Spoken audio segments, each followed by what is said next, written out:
الله، مرحبا بكم في القناه ديالي اسيا الوصال. كنتمنى تكونوا بخير وعلى خير. وصفه جديده او فيديو جديد. وصفتنا اليوم ان شاء الله غتكون العسل اللي باقي ما عملتيش هوات رمضان. ان شاء الله غنعملوا العسيله باش نعملوا بها شباكيه وما جاور ذلك.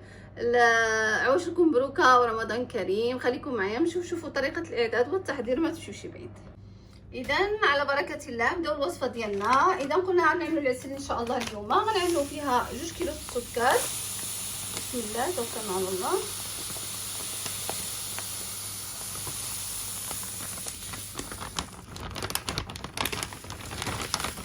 كيلو السكر كما كتشوفوا،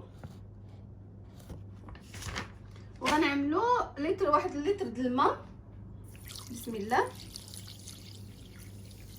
لتر د الماء، او اللي كيحسب بالكيسان 5 الكيسان د الماء. اذا كما قلنا عملنا 1 لتر د الماء وعملنا 2 كيلو د السكر. دابا غنعملوا طونشيطه د الليمون، وغنعملوا هنا القرفه ونجمه اليانسون. طبعا اللي بغى يعمل المنسمات هادو، اللي ما بغاش يستغنى عليهم يعمل غير الليمون. وغنخليو العسل ديالنا طيب على حراره متوسطه. اذا كانت عاليه شويه غتاخذ لنا ساعه، اذا كانت متوسطه غتاخذ لنا 45 دقيقه. اذا غنرجعوا مع بعضنا ملي طيب لنا العسل ديالنا. خليكم معايا ما تمشيوش بعيد. كما كتشوفوا العسل ديالنا هي كطيب باقيه ما طابت. طبعا كل ما كتخف الكشكوشه اولا الرغوه كل ما كطيب مزيان.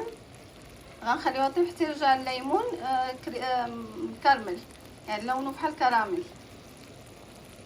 عاد ديك الساعه نعرفوا بان هي طابت. كما كتشوفوا العسل ديالنا ها هو طاب. شوفوا لي الليمون كيفاش رجع اللون ديالو كما كتشوفوا. طيب دابا غنزيدوا له نص كاس ديال الماء زهر، نص كاس ماء الزهر اللي غنطفيو به العسل ديالنا.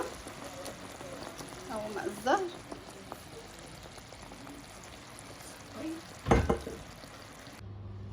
اذا كما كتشوفوا العسل ديالنا هي وجدت، كتجي غزاله ما شاء الله.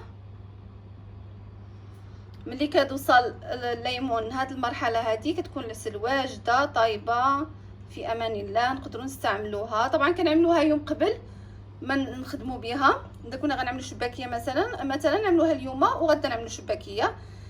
هذه هي العسل ديالنا وجدناها مع بعضنا، سهله بدون تعقيدات بدون اي حاجه، سهله جدا. لا تنجرد الضغط ولا تنجرد الساعه ولا اي حاجه، حتى ما غطيتهاش، خليتها طيب على خطره.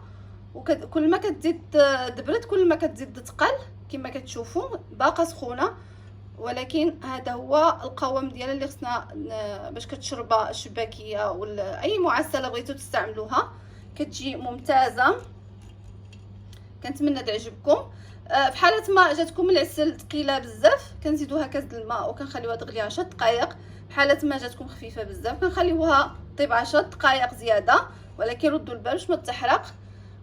وهادشي اللي كاين. كنتمنى العسل اولا الوصفه ديالنا اليوم تكون عجبتكم. ان شاء الله نتلاقاو في وصفات اخرى باذن الله. رمضان كريم وكل عام وانتم بخير. نشوفكم على خير والى اللقاء.